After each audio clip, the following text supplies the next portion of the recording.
It's another beautiful Sunday afternoon. This is Rubbin Minds. Welcome. My name is Ebuka Obiuchende. Thanks for joining us. It's a week since the presidential elections were held. Victor has been named. President Muhammadu Buhari has been declared the winner, and he will be in office for another 4 years from the 29th of May this year. But the election and all the dust that came with it has not completely settled yet. There's a lot of complaints, especially from the main opposition, the PDP. Their candidate, Atiku Abubakar, has said that he will be going to court to challenge the results because he believes they were not credible enough. There's also talk, beg your pardon.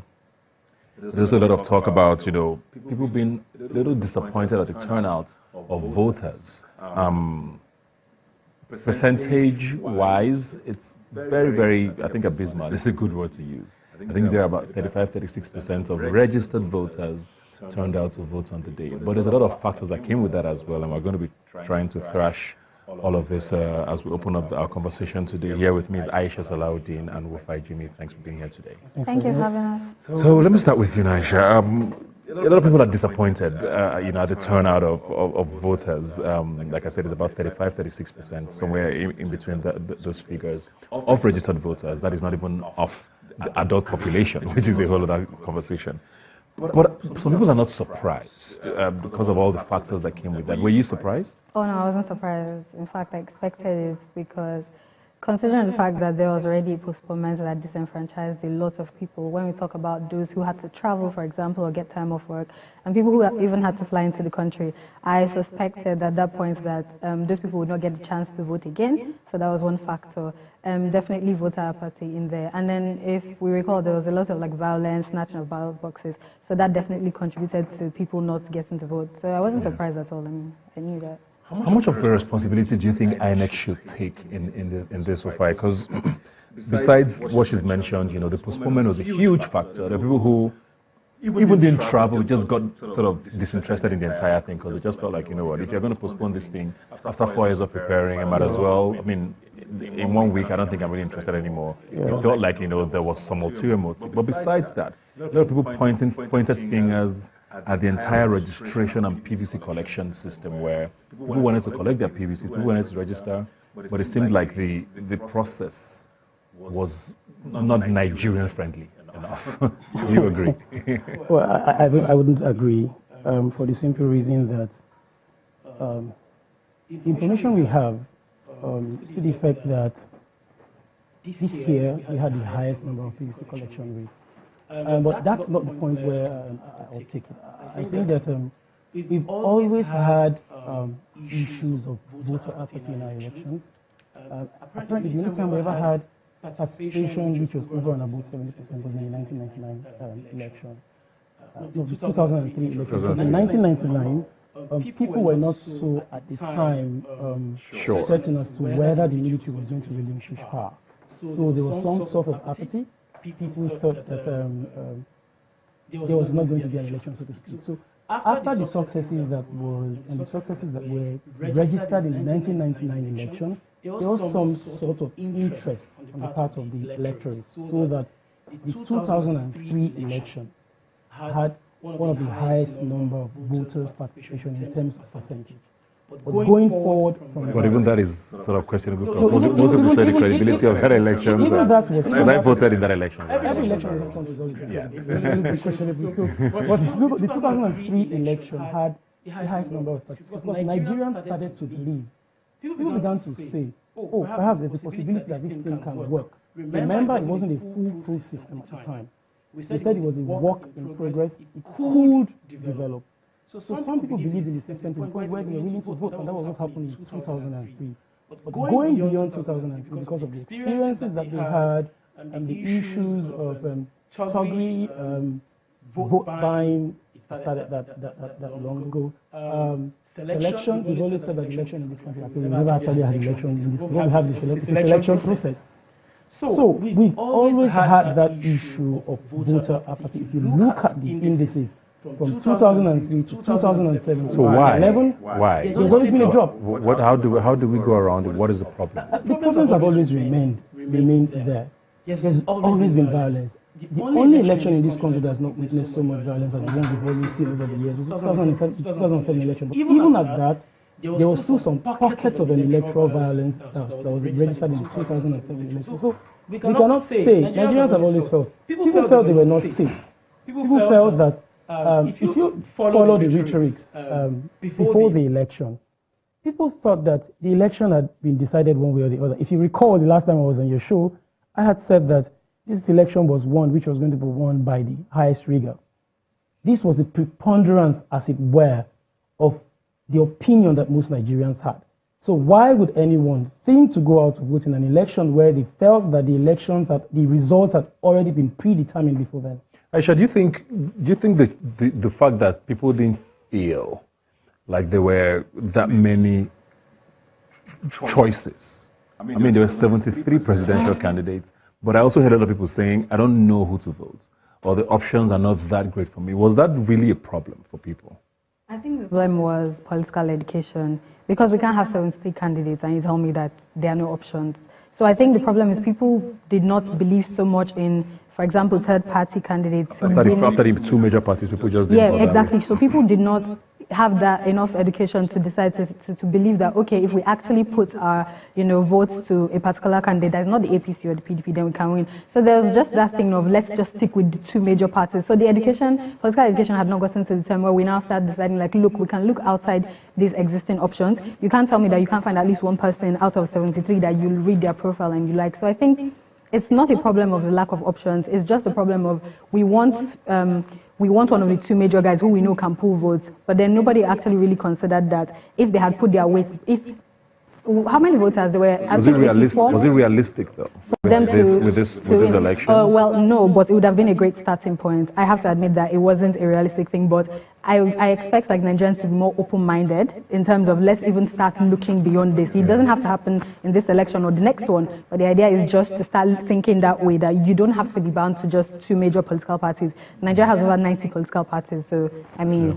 So I don't know. Do you have any friends who didn't vote, who had PVCs that didn't vote? I don't know if any of you had. What sort of reasons did they give you? There were a ton of reasons. I think first, the most recurring reason was the whole postponement thing. People just felt, what's the point?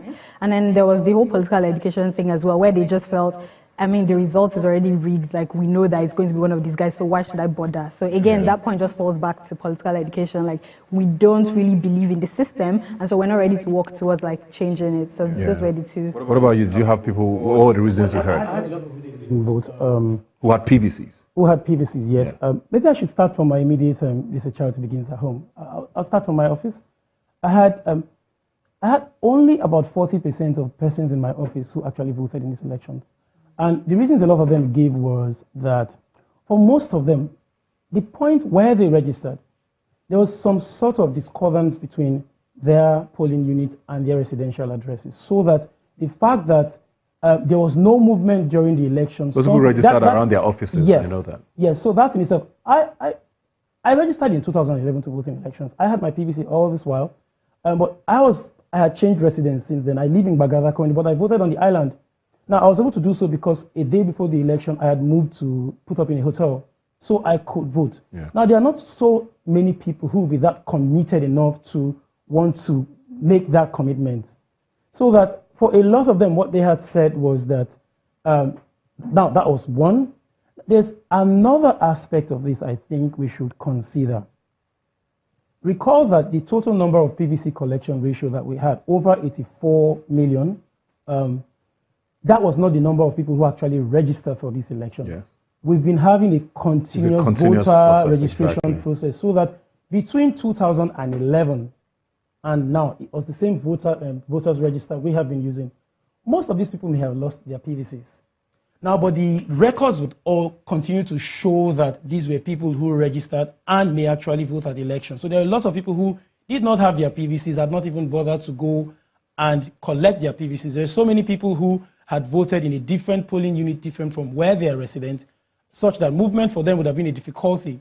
But they had not anticipated that that would have happened. So most people went back home, and the fact that there was no movement during the elections added to all of these problems. So that I am not so minded to always think that the reason why so many people did not vote in the election was because there was thuggery, there was already selected few people who had been predetermined to be the ones to win the elections.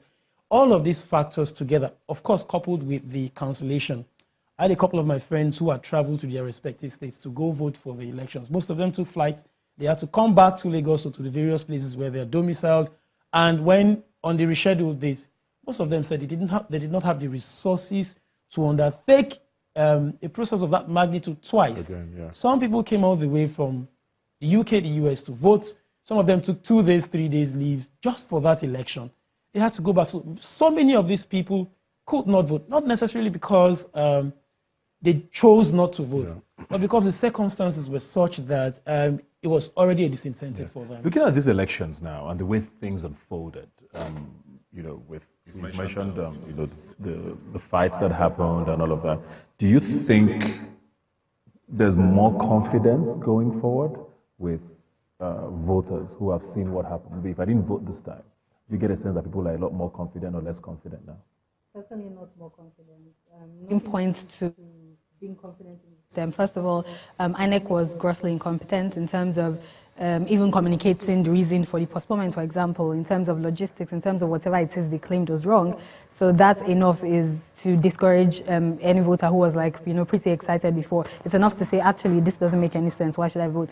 In terms of ballot box snatching and whatnot, also, there's no way that would make someone confident. Imagine if you had to travel to your state to do that and then your ballot box disappears or people are fighting you. There's nothing that points out to you being confident in the system. And beyond the voting process, even, for example, collecting the PVC, people had to stay for long. The entire process is just built to discourage you. The voting. Exactly. How long exactly. So nothing in the systems, even the candidates just communicating as well with you, in terms of this is what I want to do.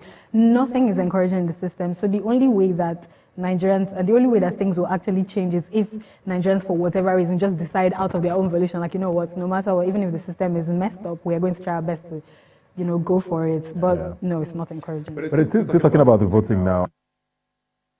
What sort of confidence it gives? Let's talk about some of the offsets now, because I know that those things, from 2015, for example, when an incumbent, for the first time in our history, was voted out of office, people were like, oh, this is possible. We've seen this happen again, maybe not necessarily at the presidential level, but we've seen some heavyweights. We saw Godswill Akpabio from Akwa Ibom State. We've seen Bukola Saraki, the Senate president of this country, lose an election. It's a few interesting scenarios have played out, definitely. Doesn't that sort of put some confidence in people, you think? Well, in a sense, it does. It does in the sense that there's a new crop of Nigerians coming up who are more interested in the character of the persons that we have in office, so that people before now have said that they are tired of the state of things, as it were. So there is a genuine, as it were, intention amongst Nigerians to see these people voted out of office. Again, as I had said, people actually want a change. The question that always remained with who was going to wrought this change. More like the question you always ask, somebody needs to bail that cat, but who was going to bail the cat? Now, but the generality of the narratives among Nigerians has always been, the concern in the presidential election particularly was to vote out the incumbent. Unfortunately, if you had followed the trend in the election, you would recall, you would see where there's been, the first time the incumbent lost 2 states in the north. He lost 2 states in the north, and the election was so closely, contested that at a point, it would have been very difficult to say where it was going to swing either way, so that even the eventual winner had to heave a sigh of relief.